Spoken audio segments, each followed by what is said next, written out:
All right, we've had to restart that. I don't know exactly what happened to our live chat, but hopefully everybody flings on. And I'll just put out a message there as we get back live again.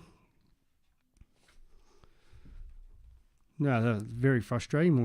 My live chat decided to shut down on me. And hopefully we can get everybody back online here. We might put that up. The questions, where are we here?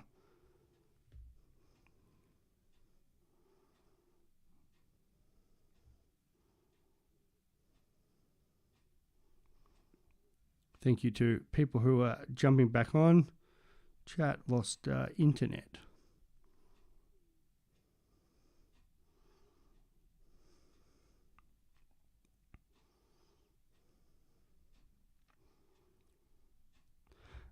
Thank you, Level Junior, who's jumped back on. What's the hype on Sharp been at work? Yeah, the coach actually came out and talked about him. It's always a good sign when the coach comes out and talks about any player that's been on there. Yeah, Bom, what happened there? That's a great question.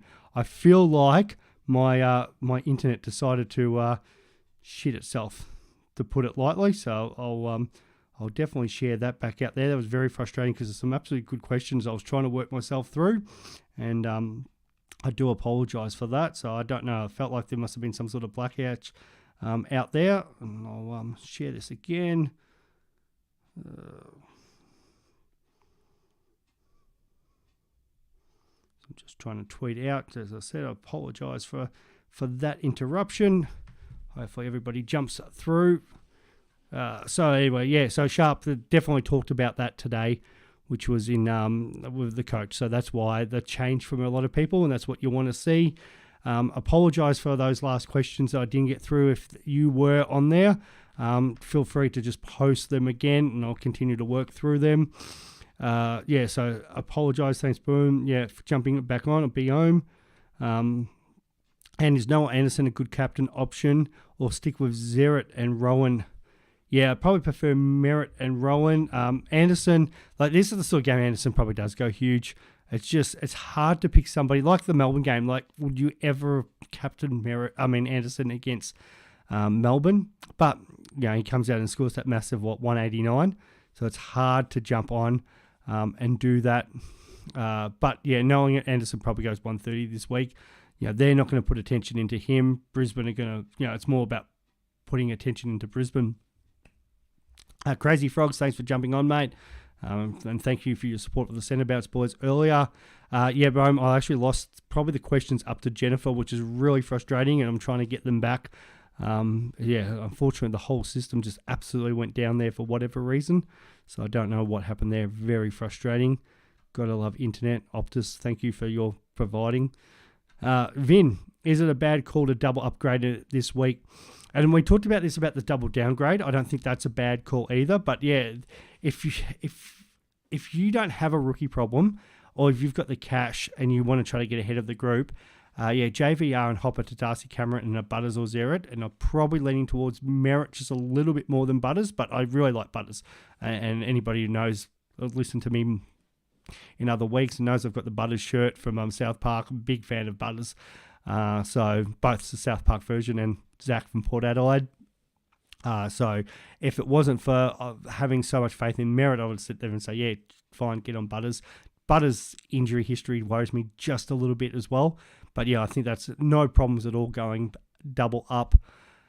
And go to you, Vinny, because you've said, yeah, Butters with a 114.8, which is about to hit 600k. So Merritt, yeah, and I can understand I'm not there. Yeah, the appeasing part is his fixture, and definitely the game, especially this week against Richmond, break even to 120, definitely has the ability to smash that. But because of the way Butters looks like to hit 600k and the way he's going, if I think it's a bit more left field, but definitely if buys aren't your issue, yeah, mate, jump on Butters for sure. I think that would be something that we're talking about pods before that could definitely put you ahead. Nelson, thought on going, is that Weddle or Waddles over Humphrey? Hard thing, it's like, and I've talked about Hunt. I haven't been completely. Oh, Wardlaw. So I thought I'm going Wardlaw over Humphrey. I was wondering who Waddles is. I thought you were going to talk about Weddle there. I would wait to see how Wardlaw goes. I know a lot of people like to jump on rookies first week and that, and usually he'd probably come out and score 100 this week, his first game, and that it's it seems to be no pressure on. First game, you just go out with the freedom and play your game. But I would wait the 2 weeks. You've got nothing to lose. Hold on. But maybe you go Sharp over Humphrey if the cash is going to be an issue in a couple of weeks' time. Level would have thought Rich would have taken his spot in a couple of weeks, and that might be still the worry a little bit with Sharp like that. And that was my first impression going, okay, this is a guy that we need to potentially not have. But it was just because of the coach and what he said about him. So, and I'm just trying to find it here, but he definitely was talked about. And where here, Sharp, Brisbane. It was there was definitely a comment just to do with the fact that he's been developing the last couple of years. They like what they've seen about him, and it's here we go. Over the last 2 to 3 years, his body's been getting a bit stronger, bigger, stronger, better in those contested situations. He needs games in a row now to make him feel like he belongs at the level. So when the coach is saying he needs games at the level, or games to make him feel here at the level, it's kind of endorsing and saying, okay, we're going to back this kid in because it's going to give him the opportunity to continue to improve. And the more games he plays, the better he's going to get. So I thought that was a kind of a pretty good and glowing endorsement about that. You look at maybe other players like Lester. I think he's a bit of a whipping boy sometimes with the Lions. I think he's a quite solid player. Does he come out to the Lions? Also, maybe, depending on their game, look at, managing certain players as they come up. Maybe not next week against the Crows. They've got the bye after that. And then through the bye, who are the Lions playing there? They've got, I thought they actually had they got Hawthorn the Hawthorn at the G. I knew they did have one soft game. So is it potential that they give a player a 2-week holiday coming into that bye? They do have a few older players who could definitely do with a little bit of a rest up through these winter months. And you'll see clubs always, there's always the balance of trying to, balance their list. So, yeah, maybe, Rich comes back, but do they even risk Rich coming back straight away? Is there a rush to get him back? And all these clubs, Melbourne, Geelong, Brisbane, they want their players fit and firing for finals.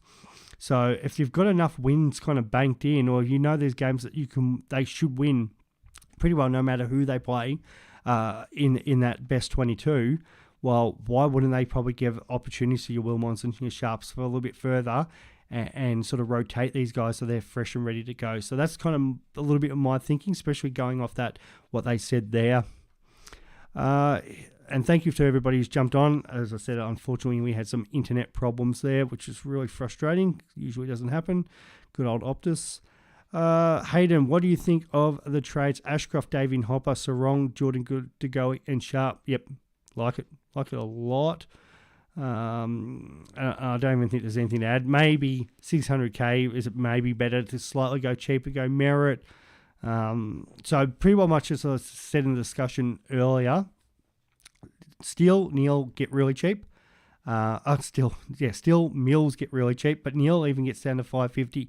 So there's potentially 3 midfielders that you can pick up at bargain basement coming up soon. Even LDU after his buy, he's got a friendly break even, but he's under 500k. So there's some midfielders there that you can pick up cheaper. So if you've got forwards or defenders that you need to fix up, this is the time to fix them up because there's going to be some very juicy midfielders coming up.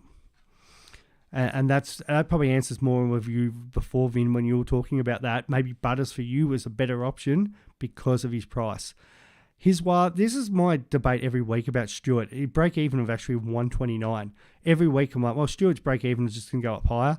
And Stewart probably scores 120 this week and just frustrates me. Probably drops 4K and it's I can probably just hold him next week. He'll probably have a break even of 135. And then probably next week he'll come and score 130 and drop 4K. And I feel like it's going to happen every week. And at some point, you and I are just going to have to bite the bullet and get him in. And maybe part of me thinks, oh, maybe it's this week. And then there's another part of me goes, you know what, he's probably going to go 115. And then the 1 week I don't do it, he's going to come out and score 170. And I've got that little bit of fear about, is this the week he comes out and scores 170? I've kind of got to go through Fremantle's scores and see what defenders have been scoring against them. But I still think I lean to Zeret. But it's frustrating me. It really is, because Stewart's just that break even every week. Duke, as my thing was glitching, the VC in combos. So I don't know if I actually got your VC or captain. I don't know if you sent that in, but there's what did you say that week? I have all options except for Dawson. Probably like the safe option is to go Oliver into Bont. I think that's what most people are going to do. I'm trying to get ahead of the game here and go Gordon. I know Chris is big on Gawn if you're a Gawn owner, and Chris has been right every week. So watch Gawn go out and smash a 140 against Lysett this week. So that's why I'm trying to be a little bit more creative. But yeah, if you want to be safe, Oliver into Bont. If you're not and you want to go more left field, maybe it's maybe it's Bont into, say, your Marshall, or we're talking about Merritt as options there. Level junior, tough choice this week, but look at Day, Zeret, Anderson. Yeah, and it's good that I think you guys are starting to answer your questions, and we talked about the Hawks before. Thank you, Joel. Hope I'm well. Yeah, I'm struggling, but we're getting through. Into the Duke, who are your top 8 midfielders? And it's that is a great question, because it's really been a fluid situation here. So I'm still I think I've said all year Bont's going to be the number 1 guy. So that hasn't changed. Oliver, number 2 guy, that hasn't changed. There's no reason for me to think that's going to change. And that's why most of us own them. The big change seems to be the dual position players. Like, you've still got Dawson at number 3, Taranto's at number 7, Dunkley at number 9. I would naturally think some of these guys would change, would drop down, and some of these pure midfielders would go up. But even Walsh is sitting 6 at the moment in average, and he's about to pick up dual position. So it looks like it is going to be this weird case where some of the best mids at the end of the year are actually going to have dual position status. So if you're looking for pure mids, I'm still big on Petrarca. I know he beats up on the lesser teams, but I know he's got the ability to do it on other teams. So I think he's in there. It's hard not to think sort of Sarong and Anderson are going to be knocking on that door. I think Merritt knocks on that door. I'm sure Neil's going to rebound. He's too good to not go sort of 110, 115. It might be the case this year that 115 gets you into that top 10 as well. Where last year, I feel like it might have been kind of slightly higher. Like, we've seen the drop-off, a little bit of the drop-off of Laird with Dawson and that. So it might even be like 110, 112 to get you in the mix. And there might be all these players like Anderson, Kelly, Parrish, Neil, LDU, who are all around the mark. And the difference between the 8th player and the 15th player might not be much. So I think that's kind of more my thinking, that no matter which one of these sort of players that you have, and then you get the left field guy, like Libba's definitely in that mix this year. And the biggest problem is we want a lot of these players, they've all got the same buy. So, you're talking about your Oliver and Petrarca currently obviously have the same buy, Libba and Bont. So these teams that double up and have the same players, Josh Kelly and Tom Green. So it makes it really hard to want to own all of them, because we're all worried about the buy situation. To Alex, Humphrey or Sharp. Sharp has gone ahead of Humphrey just because what the coach said today about wanting to give him a good run of games so he feels at the level and saving that 80K. I still was looking at Humphrey, but he can't play at West Coast every week or play against West Coast every week, the 118. And that naturally scores boosted way against Brisbane, probably comes back to be another 50-point player. So that does change things. If you need the cash, there's no reason why not to go get both. But if I'm choosing one, I'm going Sharp. I've got a little bit more confidence that Fagan gives him maybe a 2 or 3 game spurt at it. Man, without stealing the guts, Green will have a field day, I reckon. It's not a bad option as a captain. The only issue is it going to be Green? Like, he's safer, but is it going to be Kelly or Canelio? Like, I feel like Green is probably going 105, probably just solid, but we know Green's got the ability to go much higher. That's a sneaky one. If Steele's out, picking the Giants on that one. I think I've currently picked St Kilda, but the tip may change for that one. There's some really tough tipping games this week. Level Junior, Ollie Lord. I went to Ollie Lord, but guess it would be better to move the magnets and get Sharp in. Yeah, for sure. On you're talking about Stewart. This is from the Duke this week. You are wondering how restrictive Fremantle are. They are the second most restrictive team for defenders. Great. Love that, mate. And I know I've got somebody that does some research for me for the Western Australian clubs, and I'm sure they were ready to fire some information in about that as well. So, yeah, that probably does put me off Stewart. And knowing that now, Stewart probably comes out, gets 160 and just completely, goes against all the data that we have. But, I think there's the other options. Break even at 129. Like, he's going to have to play really well to get above that. Beyond was saying before, I was saying before as a Hawks fan, I would be thrilled to get Harley, but we're playing at a higher level than what our list shows. I think we get a few more wins and finish in that 12 to 15 range, and you probably do. However, it would be interesting to see how they manage. But I think you're a better team than West Coast and potentially North Melbourne.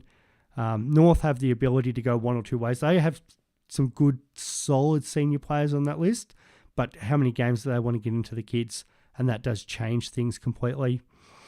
Espo, thoughts on Cowan and Hopper to Sharp and Sicily, or Cowan and Hopper and Davey to Humphrey, Sharp and Sicily? Depends on what the rest of your bench is like. If you're needing cash gen on your rookies, I would recommend boosting, get all three. But if you're not too in a bad situation with your rookies, maybe just the two of Sharp and Sicily. To Sam, thoughts on Redmond versus Whitfield or anyone else under 500Ks? Like, I've actually been looking at Whitfield. There's been no talk on him at all. If Redmond's fired and looking good to go, he is a great pod.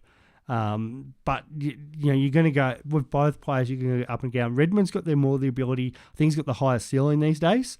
But obviously, depending on role, and the Bombers do have some real issues with the lack of gorilla in that back line. Even with Zerk Thatcher, like, it's sometimes Ridley, sometimes Redmond has to help out, and they will have poor games. Where Whitfield, on the other hand, it's not the ceiling's gone because of Isaac Cumming and Lockie Ash, but he's still good enough to average his 100. But there is going to be games where he's going to have poor games. So I think if you want a real left-field option, I think Redmond probably averages more throughout the year because he's got the ability to throw in the 130, 140 games, especially when they're seeing a lot of ball and he's just taking sort of intercept marks, or he's always a distributor out of defence. Giants list is much better what they are, 100%. Giants don't deserve to be in that conversation. And that's why I haven't been mentioning them with North, West Coast and Hawthorn, because they are way better.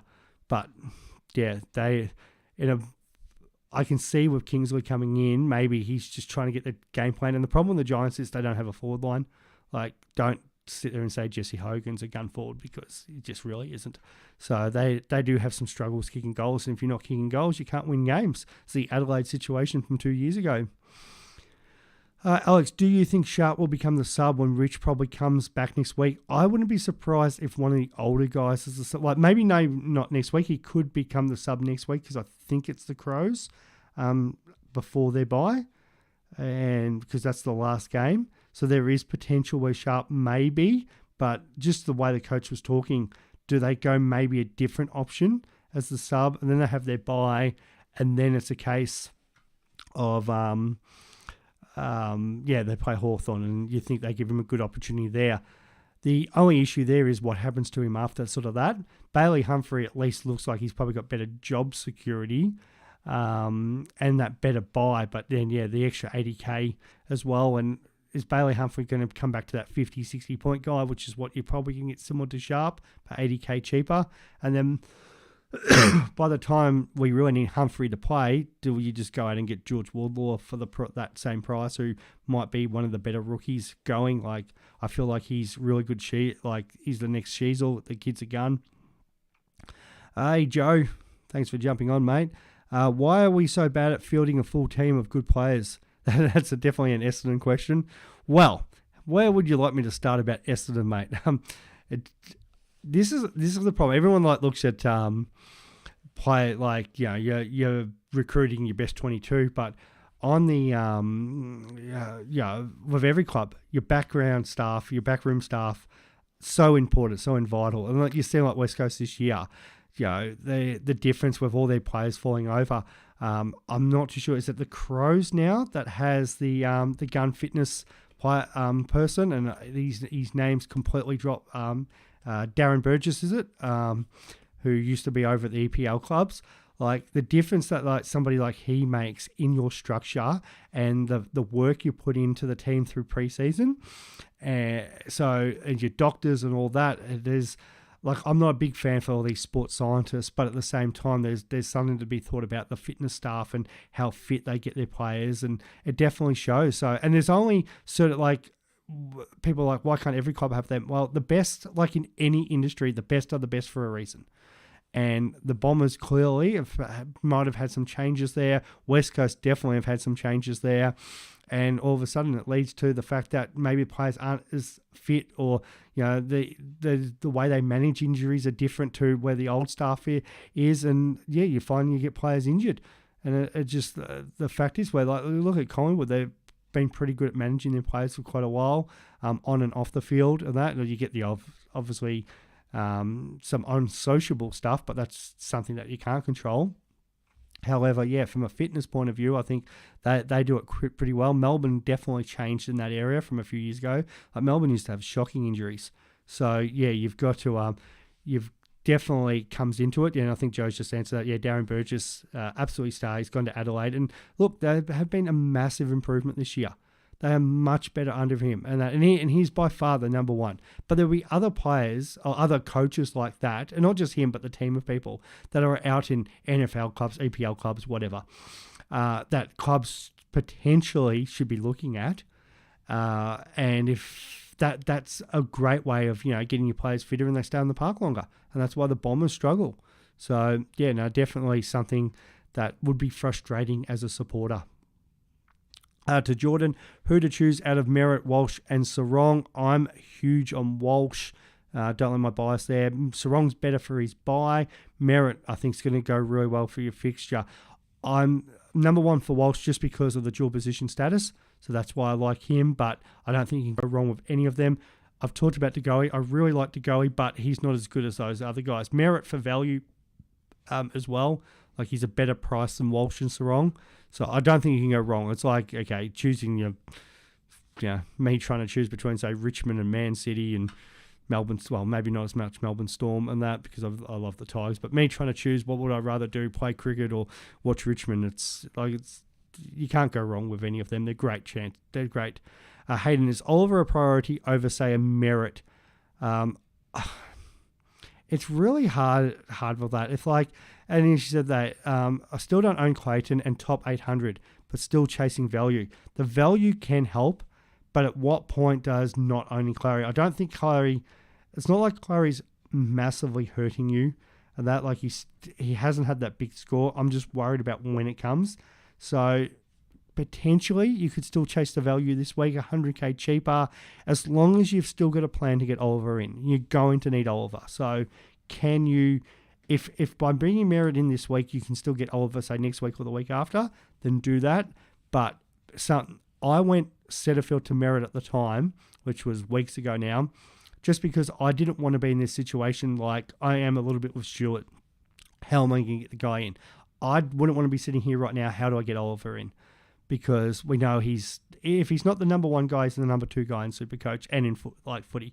Jeremy Cameron's a gun, don't get it wrong, but Bont and Oliver to me are 1 and 2, competition, Supercoach, whatever you want to talk about.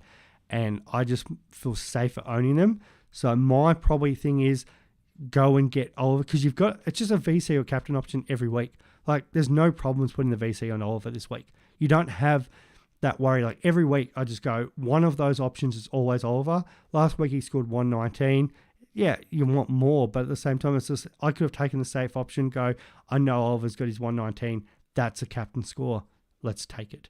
Like, it's no stress there. Joe, the Giants are super reliant on King Toby Green. They really are. Like, think about Adelaide 2 years ago.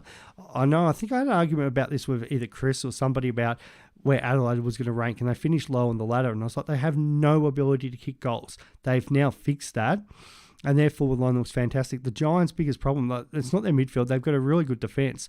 But if you keep getting it down your forward line and no one's there to kick goals, it's just going to be so frustrating. And I know the comment there about Hogan is playing well. He did good hands on that, but at the same time, it's not the option. Like, that's why they went out and got Cadman, but they still need probably someone else, and they're probably losing Himmelberg at the end of the year. So they're probably 2 or 3, like their whole recruiting needs to be around forwards and keeping forwards. And Joe, you're right there about needing more out of Riccardi. Like, he's offering them absolutely nothing. These rucks that they would like to play ruck forward, like Briggs, Flynn, or Bruce, none of them are a ruck forward option. Like, at least the Bombers have managed to convert Draper into some sort of ruck forward, and Andrew Phillips are actually getting more out of what he should be offering. But the best teams, like, they've turned Melbourne have turned Gawn into more of a forward option, so they can play 2 rucks. Freo with Jackson, he can go forward. Darcy's been trying to work on his forward craft. So that the Giants just don't have rucks who can play forward at all. So they just have no options out there outside of Toby Green, who's an absolute superstar. But yeah, you can't be relying on Toby to kick 5 goals each week. Here's why. If Stewart is a no-go, would you pull the trigger on Sarong or Merritt? If you're not going, if you've got the debate between Stewart and Sarong, I'd just go ahead and get Stewart. But if you want to save a little bit more cash and beef up your midfield, probably Merritt.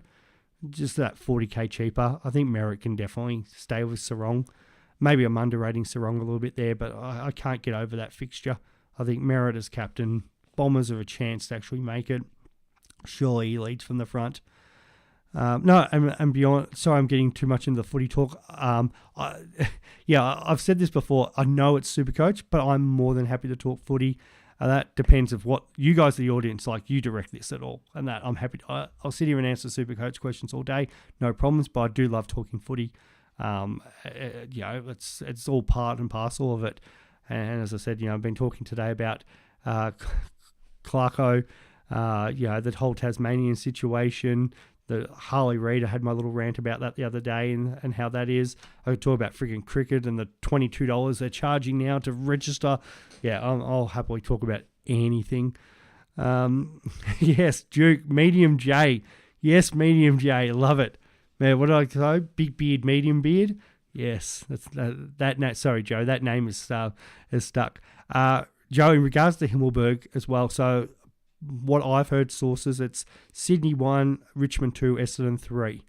So take that with a worth of grain of salt from what I've heard, but that seems to be the order of where Himmelberg's looking. Definitely looks like he's on the move. The age of the specialist ruck is well and truly dead.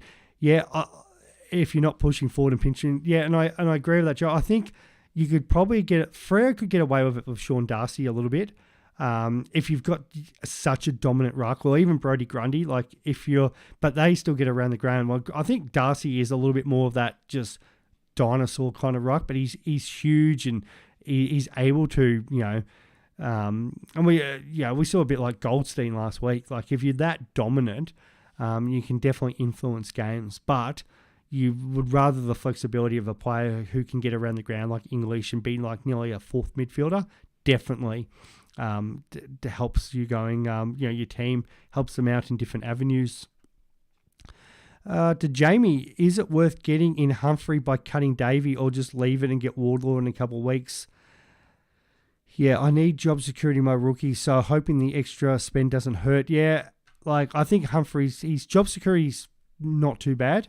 That wasn't the issue. I was just worried about a guy that can play a whole, not a whole game, but can play as many minutes as he did and score -3, and he can't play West Coast every week. But I don't think the job security is an issue there. So at least you're paying $200K for a guy, and potentially then you just go and get Wardlaw in a couple of weeks. It's a lot of money to spend for rookies, but at least you've got 2 rookies there that have good job security through your buys. So that's not their issue. I just get worried about Humphrey just being another 50 to 60 sort of guy. As I said, you can't play West Coast every week, but the kid's got a lot of talent. He's going to be a gun for them. But yeah, there's a difference of playing a team like West Coast with the ability of scoring 118. At least he has shown he has definitely scoring potential. Like he can show that he's got a ceiling, which is what you want from a rookie. So if you were to get him in this week, and for whatever reason he was able to back that up from against Brisbane, well, anybody that's got Humphrey is flying. Joe, how crazy is it that Clarko steps away on the eve of Indigenous round? I was thinking that, so I got the news I think it was about 9 a.m. this morning. I started messaging people, and then people messaged back going, "Oh, hang on, there's been no news about that." And I've gone, "Yeah, no, watch it." And then SEN started talking about it, and yeah, it's crazy how obviously they just goes out like wildfire. Yeah, I was actually thinking the same thing. I was like, yeah, right on the eve of it, and I don't know if that's just the case because somebody's tapped him on the shoulder and said, "We don't want you coaching during First Nation round," or I forget the exact name they give it. Or is it a case that he's just spent?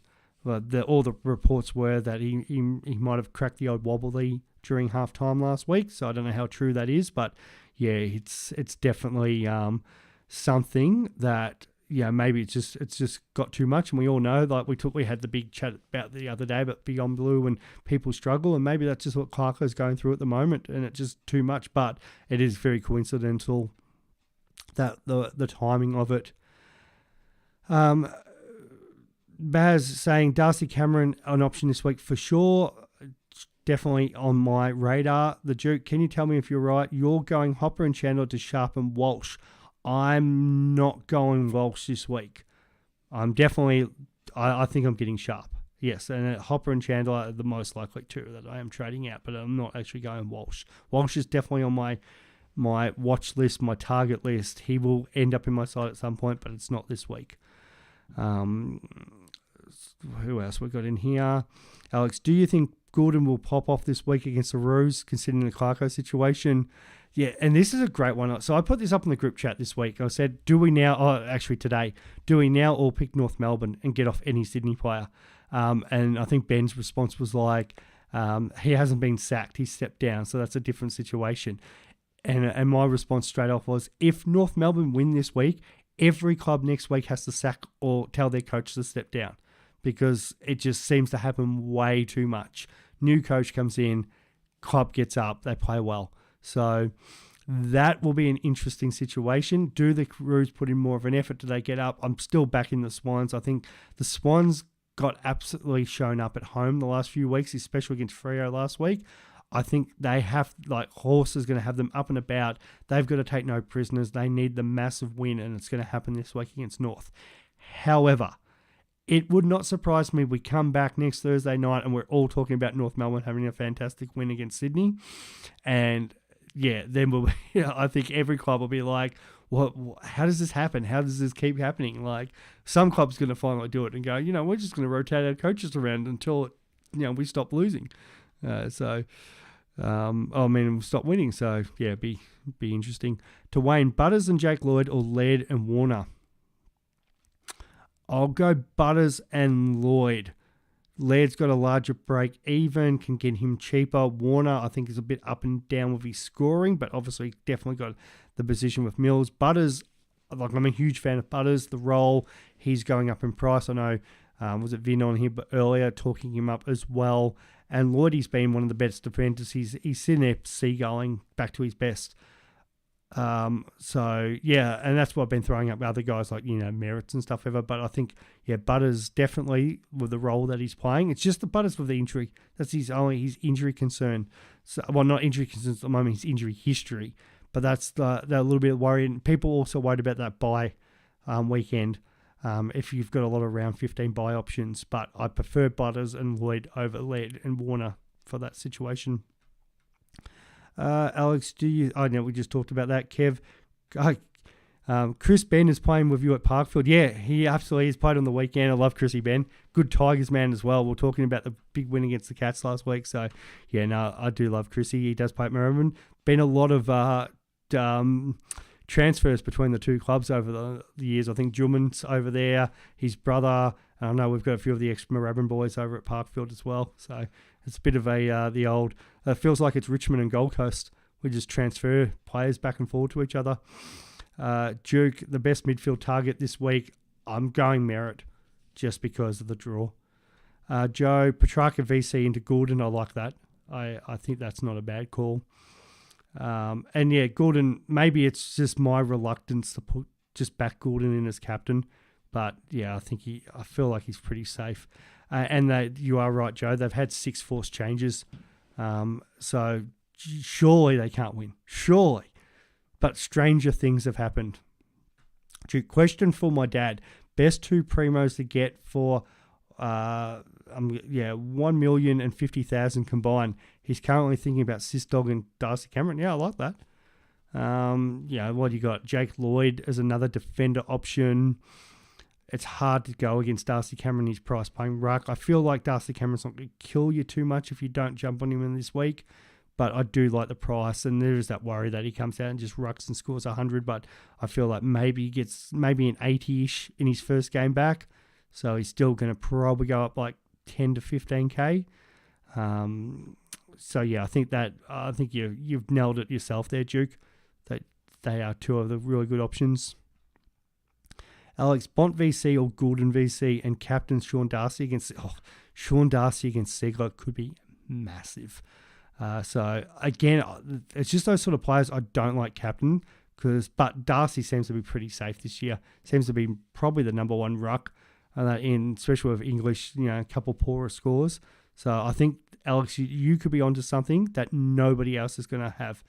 To Benji, I've talked a lot about Darcy Cameron. Break even of 55. It's hard to ignore. They have named him on an extended bench. I still think he'll play. Johnson, you've got, and Cox. So I don't think it's going to be the sole ruck or the majority ruck game this week, first game back. They'll ease him in. But if the game's really close, they might need him to ruck a little bit more, and then Johnson's the one that gets subbed off. So he is definitely somebody you've got to consider at a break-even of 55.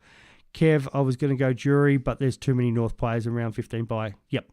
And I think that's a little bit where some people are leaning towards Sharp as well, because it's the first buy, and just hope he keeps his spot through the buys. Tyler just joined as Zach Merritt, a good trade. Definitely somebody I'm considering. So at the moment, it's between Darcy Cameron, Merritt and Stewart for me, for the players I don't have and the players I want this week. And I think Merritt's either 1 or 2 on that list, depending on my moment and what's going through my mind. So yes, Merritt definitely somebody you consider. Do you think the D's ruck amok over Port? I do. Lycett has looked awful and hopefully for his sake he can rebound. He's going to get the chop out from Finlayson, but I think Gawn and Grundy have an absolute field day. Burks, honestly, I'm too scared of Merritt getting tagged in the midfield after Richmond game with Parrish being there. But Merritt's a big chance of maybe getting tagged in other games. I don't think Richmond won't tag him. And I think, that's just the way they kind of play. Like, Taranto could put a little bit of time, but with Hopper out, Taranto's going to be the one winning the ball as well. So I'm not worried about this week. Maybe he gets attention against West Coast with Jimby, so that's potential there. But then, do they throw Shield or Stringer in there, and do oppositions get worried about that? And the Bombers did prove that they're happy to start Merritt in that Walsh role coming off from the forward 50, just to make sure he doesn't get the tag or the attention. So I think they've definitely already thought about that. Alex, do you know if Bont plays well at Mars Stadium? He isn't great there. Like, he's had a couple all right scores, like maybe a 130, but he has had a couple of scores under 100. Definitely is the place for McRae, but nobody has McRae this year. McRae's just dined out at that oval. So it's usually a little bit muddy. It's meant to be raining throughout at some point on Saturday, and it will be freezing cold up at Ballarat. Let's get that temperature now. I know, as I said, Bailey Smith did mention it the other day. Yeah, it's hard not to worry about the cold up there. So we've got Ballarat weather Saturday, and this will be interesting. And I have a feeling like it is just go. It's like 3 degrees there now. Saturday is meant to be a top of 11 degrees, and I think that's actually in the morning. So that it actually gets colder as the day goes on. So when the game's on, it's probably going to be 10 degrees and raining. It's going to be an absolute shocking day. Is it another great game for, say, Macrae? Might be. If you're a Libra owner, now there's your left field vice captain option that we have not talked about at all. If you own Libba, vice captain or captain him this week against the Crows. He is going 140. He's going to be a tackling machine there. Duke, good and okay to captain. Yeah, he's fine. I just don't have as much confidence at captaining him. And I kind of want him as a VC because I don't want to get in the situation where I VC Oliver. Oliver scores 130 and I take it. And then Goulden comes out and scores 150. So I kind of just want to back Goulden in as VC. And if it doesn't work out, then try to find, say, a Merritt or a Taranto to get my 120 as the backup. Joe said North always tag him. Now, the problem is, who do North have to tag him this year? And do North even care? Like, they just let Merritt run around and do whatever he wants. Jordan, Merritt and Sicily with 2.5k or in the bank. If I bring in Darcy Cameron, I'll have 6 forwards, including Cogs in the midfield already. And that's my issue because I'm pretty up there with forwards. But yeah, Merritt and Darcy Cameron with 70k in the bank. Sounds good, mate. But as you said, I'll have 6. Well, if you're only, but Cogs in the midfield, that makes it interesting. But then at least Darcy Cameron does help your ruck cover. So that's definitely something to think about. Like, I get the idea of Sicily. The perfect word if you had Sheasel or Siebel back in that forward line so you can move defence, but I'm gathering that's not the case. So it's hard to ignore Darcy Cameron, the money in the bank. I'm actually really torn on this one. Maybe it is Sicily, just because you've already got that Canelio forward. Janko, Swiz, what do you think of Kennedy from the Blues? He's on the watch list for the next couple of weeks. He's not going to price you out, so continue to watch him. If he goes, say, another 100 or he's getting 90s and at 350, 360, 370, it might be a case where we go, hey, he's a fine M8, potentially becomes an M9. He's not going to be like a cash cow situation you are picking him for the season, but if he starts getting really good scores in that midfield and getting full on midfield time, it might be hard to ignore the price, but definitely watch. To Kev, McKenna, Fergus Green and Davey linking money. Who will leak the less this week? I think Fergus Green is somebody that you might want to have a look at against West Coast. Like, it's hard not to not want him in there. I know we've talked, it should be the Mitch Lewis show, depending on how the Hawks play, but really hard to not, like, it's hard to ignore him against West Coast. Like, he's going to get opportunities to kick goals. He might not kick them, but it's hard. You can't sit there and say he's not going to get opportunities for there. And where are you here, Fergus Green? It's a case of, it's amazing how much Supercoach doesn't want to work when I need them to. Essendon with Davey, like, it's dream time. Like, it's naturally the biggest game of the year. The problem is he dropped cash last game. He had the... So I'm going to quit out my Supercoach and get back in there. He had the sub score of 7. So that's going to be in his scoring. He's going to drop K. And as much as, he's going to try to get up for that match and put in a good performance, I think he's the one that's the obvious one to trade out. The problem is he hasn't made as much cash as everybody else. Where are you here? All on Davey with that 7. Break even of 73. I think Davey's best game, and he's still not getting near that. And that's where it's hard. Where Fergus Green, for example, break even of 107. I don't think he's getting near that anyway, but he has the potential. Green's got more of a potential to get to 107 than Davey does to 73, I think, this week. I think Davey's maybe 40 to 50. Green probably only scores a 60 or 70, and that at best. And knowing it, he probably comes out and scores like a 40. But just the way West Coast do league points, it's hard not to go, to back in Green there. And I'm trying to think, who was your other one? McKenna. Yeah, McKenna against the Suns. Yeah, I'd be holding him anyway. I know his bye's coming up. It's, he's been break even of 88. It might even be actually McKenna's might be even the easiest one to drop this week, but I think they're all in a similar situation. Like, what's McKenna going to score against the Suns? Like, the problem is his best games have been 86 against the Pies, 78 against Melbourne. Like 2 games where they haven't. They beat Melbourne, but it was a tough game. Pies are a good team, and then Port Adelaide 93 where they did get beaten. They're going to beat the Suns. So I'm actually, if you had to make the choice between the 3 of them, I would get out McKenna. I think he's definitely one that could potentially only score like a 40 in that. Burks, it will rain in the second half, and I'm from Ballarat. Yeah, Burks, it's good. Thank you for that insight, and definitely it's going to. I've been up on that ground. I've been there where it's been wet and watched games, and it's going to be an absolute slugfest. They're never high scoring. It's probably going to be 70 to 60 or something like that. Maybe a little bit more in the Bulldogs' favour, but Adelaide did get them last year. I think it was at 66 to 63 or something like that. I think that's perfectly built for Libba. The Duke, Seamus into Chincotta on field. Well, yes, and hopefully Chincotta gets named, but I don't think he will. Was that Ash Lecky? Matt Kenny from Carlton, a good replacement for Hopper. I wouldn't be pulling the trigger on that at the moment, but I would watch Kennedy over the next 2 weeks. To Alex, and thank you so much for your donation, Alex. Really appreciate that, mate. Which 2 players should I loop? Baker, Simpson, or Humphrey? Because of their dual position, is there any way you can get Simpson or Humphrey into your forward line? But if you're doing for the midfield, I don't know if this game sort of suits Baker. But the problem is the Freo game and the Freo game's before the Brisbane game. So maybe Simpson into Bailey, Humphrey would probably be my go for that one. But if you can get one of them in the forward line, and then I would probably go Baker into Humphrey and try to get Simpson in, loopholed into your forwards.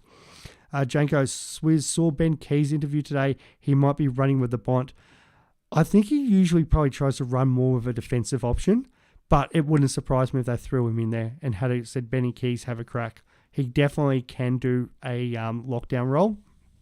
So you definitely have to consider that as an option. The Duke, would you consider getting Libba over Merritt? Different buys.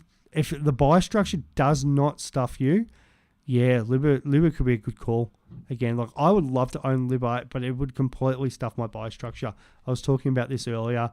Like if I put up my round 15 buys, it's already brutal enough as it is, and that's the only and I want to get Walsh in. So like, it's just another okay, Hopper comes out, so Hopper's actually trying to help my situation this week, but it's just that midfield. It's going to be, if I add Libba into that, I'm going to literally have no players come around 15. That's the only reason that week. Otherwise, I'd be like, yeah, I'm bringing in Libba. Jordan, bringing in Sicily gives me a full primo. So, I think that's fine. Yeah, and you can always, as you said, you can always get a Gorn as an F6, or there's other forward options you can get down the track. Burks, any considerations for Mason Redmond? Talked about him a lot earlier. So, yeah, that definitely has to be considered. There was some talk about him potentially missing, but I think he should be fine. Just watch that tomorrow in case there might be a little injury concern. I just heard something earlier, but at 444, break even at 41, and he absolutely killed North Melbourne last year, and he actually killed West Coast. They've got a really good draw.